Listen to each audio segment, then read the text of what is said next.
Matthew here from MiniWarGaming.com, and in this video I want to do a review of the War Room app from Privateer Press. And this is basically your list builder, or whatever you want to call it, because Army Builder is trademarked, so we won't say that one's a list collection thing, or no. It's basically so you can make your army and then use it in a game. And so it has a lot of features, and I want to go over them and talk about the pros and cons about this. Right now I am showing you the one for iPad. This is available also for Android and Kindle Fire. And so there are a few options for doing this. And so first off, the price of the app is free. And with the free version, it includes cards for all the models that you find in the basic War Machine and Hordes books, as well as some additional ones. I know the ones from the 2-player starter box are included, and there's a few others from the Mercenaries and Minions that are included as well. But if we take a look here at the store, then when you log in, you have to create an account. You can see that you can actually purchase the individual decks. So there is a price to this. The free one is fine, but you're going to need to spend some money. So this is not a free app. Don't look at it that way unless you're just really looking for a couple of things just from the book. But as you can see here, they have access to all of the decks, and including the Convergence of Cyrus. It's right there for $4.99, and these are all typically $6.99. So the price is really good if you're just looking for an army or two.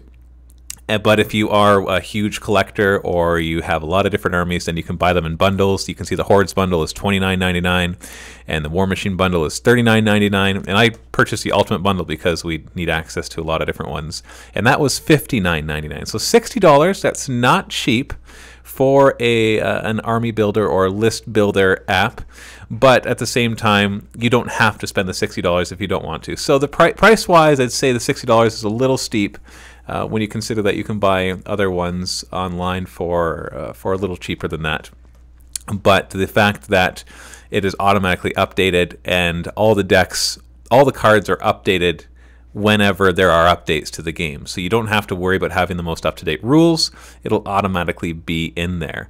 And so let's just go back out of this. Obviously, I got the Ultimate bundle. If you play a lot of War Machine, you can just get the $40 bundle. If you get the Hordes, you can get the $30. Most likely, you won't need to buy the $60 one, but if you're going to be buying a few of the decks, it makes sense to buy at least one of the bundles. So let's go back and see some of the features that this has. Now, what this is designed to be is two things. Well, one, a reference to all the different rules. So right here, if we just click on reference, you can see there's an alphabetical listing to pretty much all of the different rules that you can find. So you can quickly tap on a letter on the right-hand side. Let's say we're looking for rules on tough. We click that, and right there, all the rules are available. So you no longer have to have a rule book in order to be able to play the game. You can just have your iPad or Android device, and it'll be right there ready for you. And so let's just close that. So that's the first part. Nice thing is the references are available through a few different methods. You don't always have to navigate back to this page. You can also click on things within the actual cards. So another thing that it does is there is a card library. And of course, it'll show you all the different ones that you own, and I do have the full bundle, so we have everything. So let's say I'm looking for Khador. So I'm going to click on Khador, and you can see that it gives you a list of all the different types of things: Warcasters, Warjacks, Battle Engines, Solos units, and attachments. And let's take a look at a Warcaster. Let's just take a look at Forward Commander Sorsha. She's an epic Warcaster for Khador. We click her right there. It gives her the points cost right there on that one screen. And then you'll recognize this. This is just basically a screenshot of the card. And you can navigate. Whoop, I pressed the wrong button there. Let's close that. I clicked on the actual thing. I just click on the arrow there, and you can see the back of the cards where it gives the spells as well as her feat. And the nice thing is you can click, like let's say I click on Frostfang, it'll give me the rules related to Frostfang. So it tells you how to even do the simple things like power and power plus strength, and how to do spell casting, what reach means, what magical weapon means, and all these different things. So we can close that. Same thing if I just press quad iron, then it gives me some details on how to do that. For some reason, it always gives the frenzy rule. There might be a reason for that, but I don't know what it is, because frenzy is a Hordes rule. But perhaps it has something to do with something in here. I'm not quite sure. And so it's a nice quick reference, and it just basically prevents you from having to have cards or the rule book. So it really cleans up the table.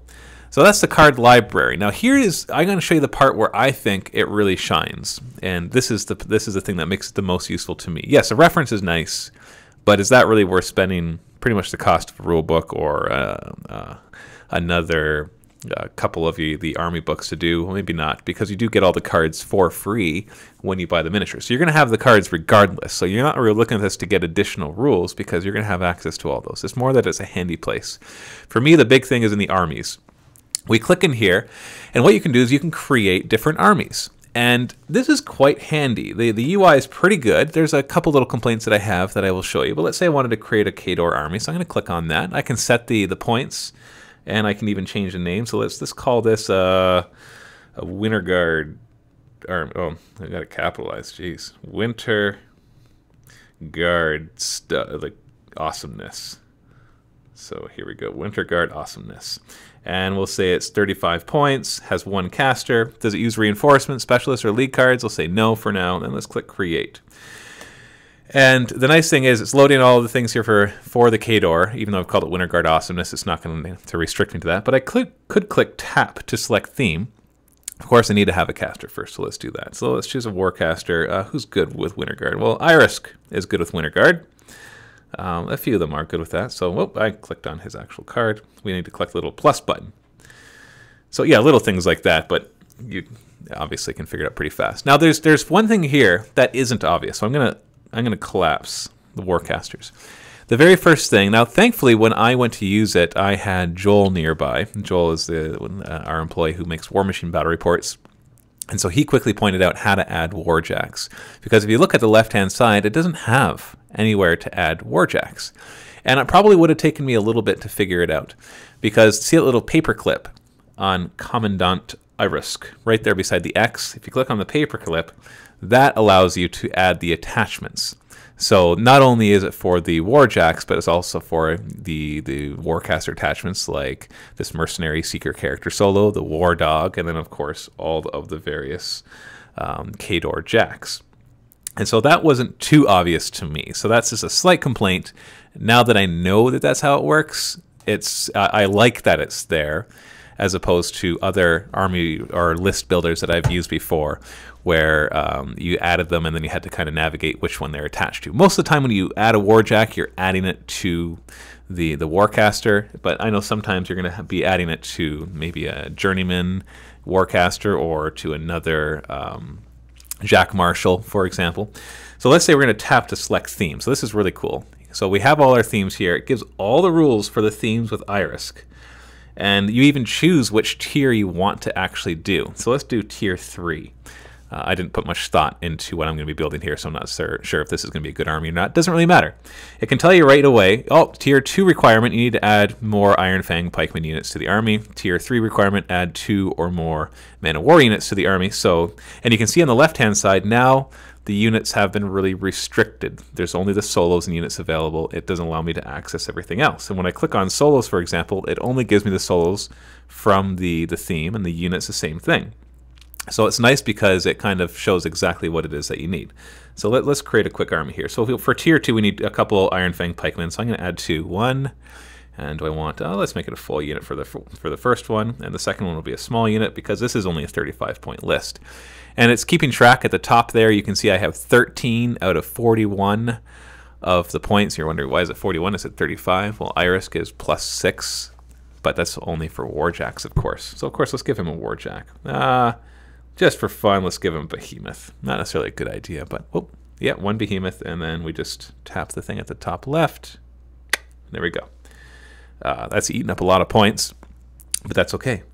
You can see the Iron Fang pikeman is now red because I'm only allowed to add 2. It says FA 2 out of 2. So let's add our Man of War units. So let's add a Demolition Corps, just as a minimum squad, and Shock Trooper minimum squad. Now all of a sudden, boom, look at all the red because I do not have enough points for anything else. But my tiers have been met. So I've got, what, another 3 points. So let's see, any solos I can add? Iron Fang Kovnik, or Man of War Kovnik, or what about attachments? See, now here's where you want the attachments. I'll just click on the Iron Fang pikeman, that little paperclip thing, basically an attachment to get it. It's an attachment like in your email. Everyone, never mind. And let's say that let's add the iron. Let's make a black dragon officer in standard. Boom, and then we click the thing at the top left, and boom, there's 40 out of 41 points. Is there anything else we can add? Is the War Dog? Yeah, the War Dog's 1 point, so let's add him in there just to round it off, because, hey, if you've got a point left over, always add a War Dog. It's always a good investment for your Warcaster. So there's our army. Now here's the cool thing. Let's see if I can remember quickly how to save it. Ah, yes, it was the top right.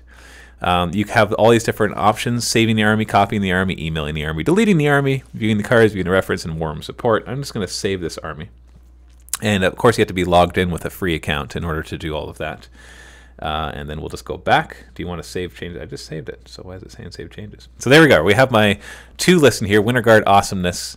Even though there's no Winter Guard in there, I just realized now it's Iron Fangs and Man of Wars. But what the heck? And then we've got the Doom list, which is the epic butcher list with a lot of Doom Reavers.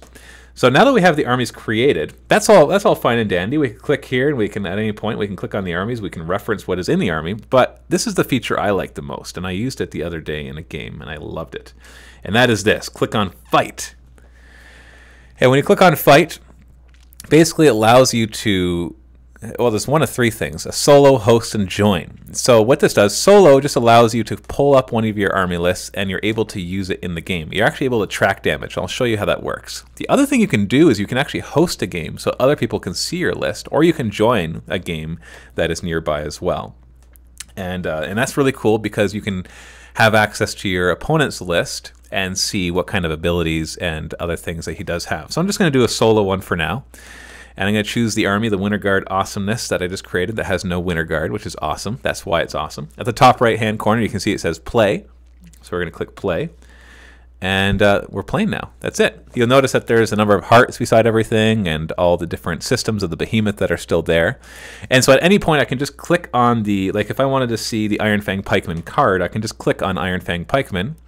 Oh, right. See, this is where the UI just throws me off a little bit. If I just click that, then it gives me the basics on the right-hand side, the leader and the grunts, their basic stats, and their weapons, which is nice, just a quick reference. If I click on the unit portrait, then it pulls up the actual card and gives you more details, exactly how everything works. And then I can do things like click on the, see where it says critical knockdown? I'll just click on that, and you'll see that it pops up different things. Once again, the frenzy always seems to come up. I'm not sure if that's a bug.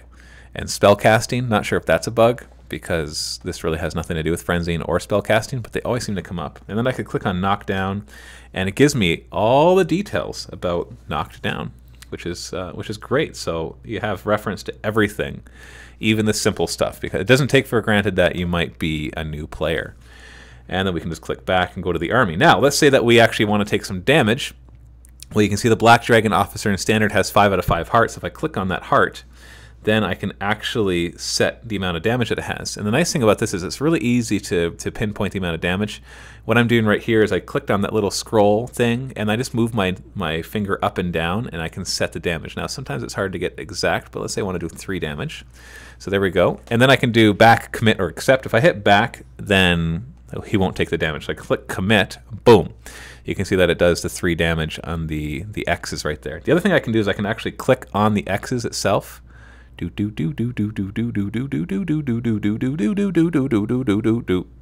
Commit. And there, I can remove the X's and put them back, so I can remove that X, make it green for whatever reason. Let's say you're healing or whatever, it doesn't really matter. So let's say we kill him. Let's say he does 12 damage. We commit that and we accept it. Boom! You can see that he is grayed out because he is dead. I think we can bring him back if we really wanted to. And let's commit that and accept. Yep, he's back. Same thing with the Jack. The Jack's really nice because you can tell it the column. Let's say you do 10 damage to his 2, so you click on 2, and then you do 10. Then right there, commit, and it gives you its armor, just as a quick reference right there. The damage that you put in is not like above and beyond the armor. Like, it's just the damage that you did. So you've already done the calculation yourself. It's like dice -5, and I rolled a 15, therefore it's 10 damage. So you still have to do that calculation, which I think is perfectly fine. And it even keeps track of when you do lose certain systems. So let's commit that. And you can see that the movement and the secondary are gone. And we go back to this screen after we accept it. You can see that it shows that the movement and the secondary are gone. So at a glance, when we click on the behemoth, we see that those things are gone. Even when we didn't click on it, it was still showing. Same thing with the Man of War Demolition Corps. We can keep track of each of their individual damage just by moving our fingers and wherever we want to put them. It's just like that. And then it shows you afterwards everything that is there. And let's see if we kill the caster, what happens? I actually didn't done that. Commit and accept, and he's dead. And you lost the game. It doesn't really pop up and tell you that, but that's okay because I'm sure you can figure that out on your own. So that is the cool. To me, this is the coolest part. Is that it? Are you sure you want to leave this game? You can resume it later from the game screen. Hint: permanently end a game. Choose end game from. I'm just going to leave it. So there's see right here. I can just click on the X. Are you sure you want to permanently delete this game? Yes. And let's go back, and we're back at the front page right here. That is pretty much the entire functionality of this app. Now, that doesn't mean that there's not much to it because we just did a quick video. It's actually pretty awesome. I love this app. I think it is very well made. I believe it is worth every bit of money. If you're gonna, even if you buy the $60 one, that means that you're playing War Machine so much that you have so many armies that it's worth it to you. Like, you really do the math, and if you're going to be playing 9 different armies, the Ultimate Bundle definitely makes sense for you to get. But most people won't have 9 armies, and so you can always choose one of the cheaper options. Even if you just have 1 army and it's $7, like really, come on, $7. That's a great price for the functionality that you are getting. And so this is one of the army builder tools or list building tools that I really enjoy using, and I find to have all the features necessary in order to fully use it in a game. Has a couple little quirks in its UI, but as soon as you learn where everything is, then it's actually really quick to use and very quick in the game. It doesn't slow down the game at all. In fact, it speeds it up, not having to look for your little marker and everything else like that. And that actually does make a difference, just not having all your cards out in front of you, and being able to still have a quick reference to looking at the army and at a glance seeing how much damage it has taken. So I strongly recommend to anybody who plays War Machine and Hordes on a semi-regular basis or a regular basis to definitely pick up this app. Like I said, it's for iOS, it's for Android, and even Kindle Fire. I don't think they have a PC version of it, which would be useful for those of us that still use laptops, or if you have a PC nearby, near your actual gaming table. So thank you very much to Privateer Press for making this awesome app. It is definitely worth it. Get it, use it, play it, and happy wargaming.